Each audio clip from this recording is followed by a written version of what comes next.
Naam, tunawasalimu popote mlipo wapenzi watazamaji wa Kibenge TV. Matumaini yetu ni kusema ya kwamba mpaka sasa tunatumaini ya kwamba bado mko salama salimini na mnaendelea vizuri kabisa. Na basi tunatumia fursa hii kwa karibisheni kwa mara nyingine tena kusikiliza awamu hii ya tatu ya habari za matukio ya kila siku kwa yale ambayo yanaendelea kujiri katika nchi ya Jamhuri ya Kidemokrasia ya Kongo. Na kwa hapa tutakwenda kuzungumzia hali ya kisiasa ambayo inaendelea kuridima katika nchi yetu hii kubwa ya Afrika ya Kati, na tutakwenda kuongelea kwa yale ambayo yalitokea huko Kivu Kaskazini kufuatia hali ya kisiasa nchini Kongo, haswa kutokana na mahojiano ya rais wa zamani Bwana Joseph Kabila na shirika la utangazaji wa habari la Libre Belgique huko mjini Goma. Basi gavana wa zamani wa Kivu Kaskazini Bwana Julien Paluku Kahongya ametumia fursa hiyo kuwahimiza watu kuwa makini dhidi ya mbinu za rais huyo wa zamani.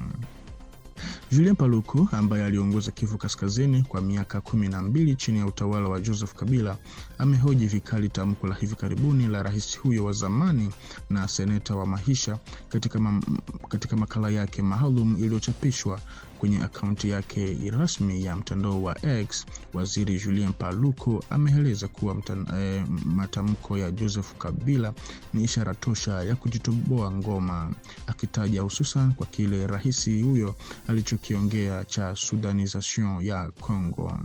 Kulingana na waziri huyo na gavana wa zamani, amebaini kuwa tarehe ya mahojiano hayo ambayo yalifanyika tarehe 23 Machi, ambayo ni kumbukumbu ya kuundwa kwa M23, si jambo la kawaida. Paluku anahakikishia kuwa watu wa Kivu Kaskazini, Kivu Kusini na jamhuri nzima hawana cha kuogopa. Anamshutumu Kabila kuwa ni mbunifu mkuu wa uingiliaji na kutengeneza mashambulizi ya ndani, akiungwa mkono kutoka serikali ya wahasi iliyoko Goma na wanajeshi wa kamanda Sultani Makenga. Sudanization inayotajwa na Kabila kwa Paluku anaichukulia kama kitu thabiti ambacho kipo kabisa kwenye mawazo na akili ya rais huyo wa zamani. Kwa Julien Paluku, kipaumbele cha kwanza katika nchi ya Kongo kwa sasa ni kuimarisha umoja wa kitaifa kwa kumhunga mkono Rais Felix Antoine Tshisekedi anayefanya kazi ya kuvunja mfumo wa zamani ili kuanzisha utawala thabiti na wenye uhakika. Anawahimiza Wakongomani kubaki makini na umoja.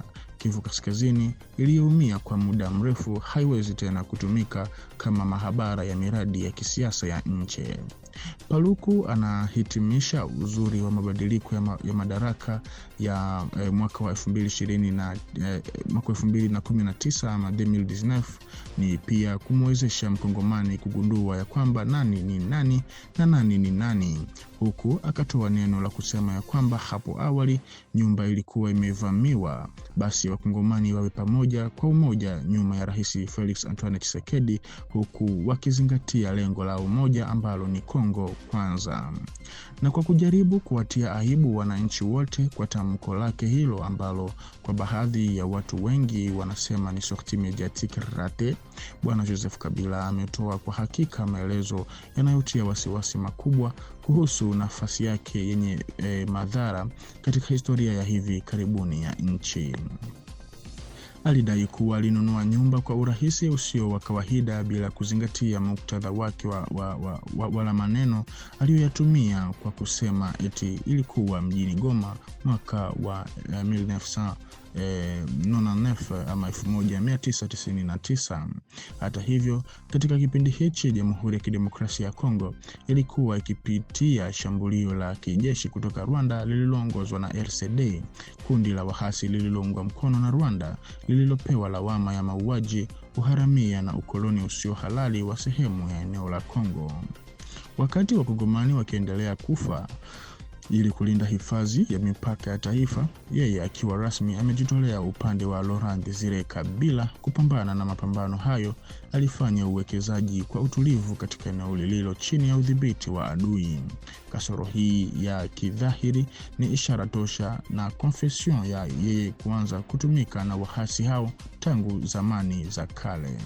Hakuna mtu anayejiweka katika eneo lililoshikiliwa na wale anayedai kupigana nao isipokuwa kama kwa kweli ni washirika wake.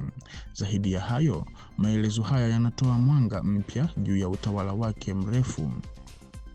Kwa karibu miongo miwili hakuna kiongozi mkuu wa makundi ya kijeshi yanayoungwa mkono na Rwanda, M23, RCD au CNDP, aliyefutwa kwa ufanisi mkubwa.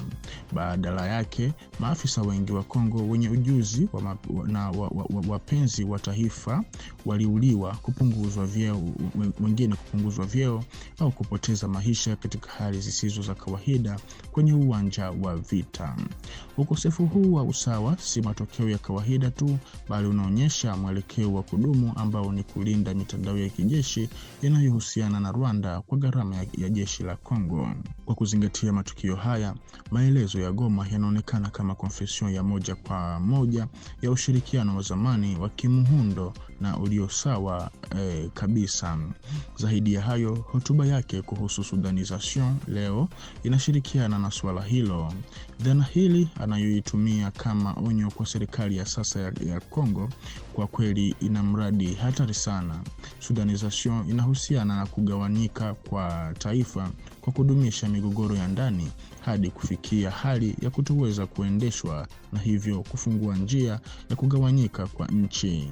Mantiki hii inaelekea moja kwa moja kwa misimamo ya M23, wapiganaji wa Rwanda wanaopendekeza federalism ya kimkakati katika muktadha huu wa vita.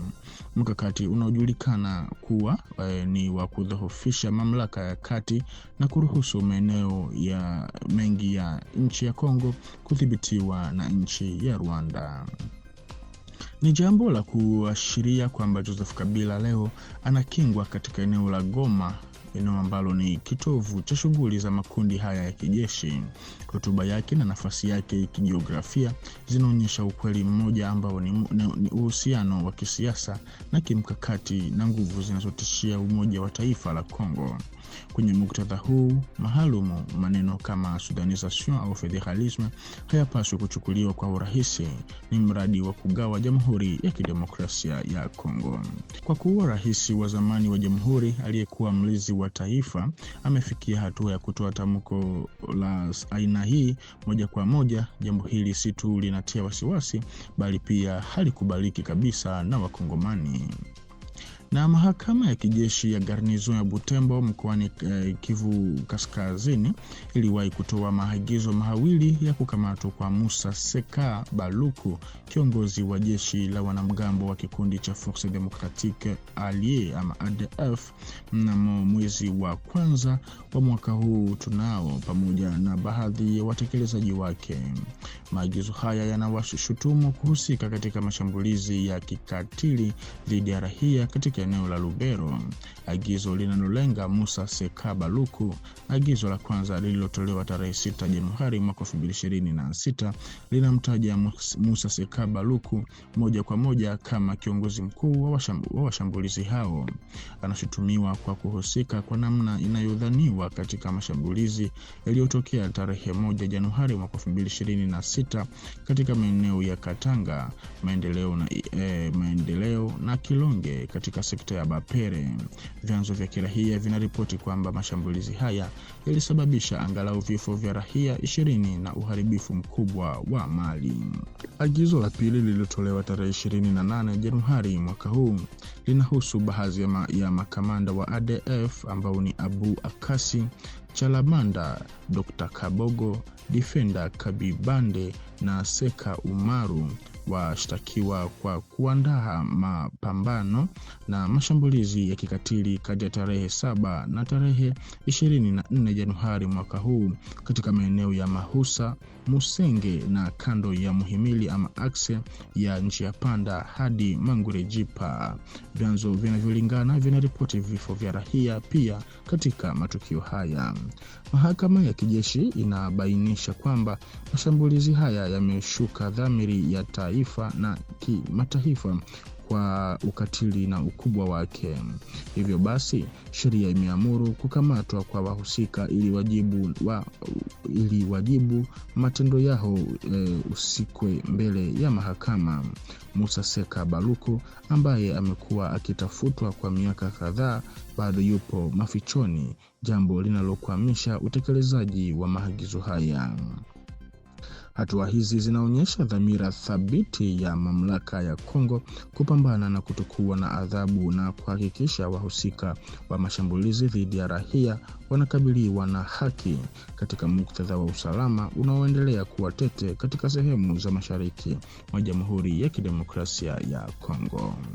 Na kwa taarifa hii, mpenzi mtazamaji wa Kibenge TV, ndiko ambako tunakwenda kukomesha awamu hii ya habari za matukio ya kila siku kwa yale ambayo yanaendelea kujiri katika nchi ya Jamhuri ya Kidemokrasia ya Kongo. Tunakusihi ubaki sambamba nasi hapa kwenye channel yetu ya Kibenge TV ili uzidi kufaidi zaidi habari motomoto kutoka kwetu. Basi tukutane kwa majaliwa. Asante.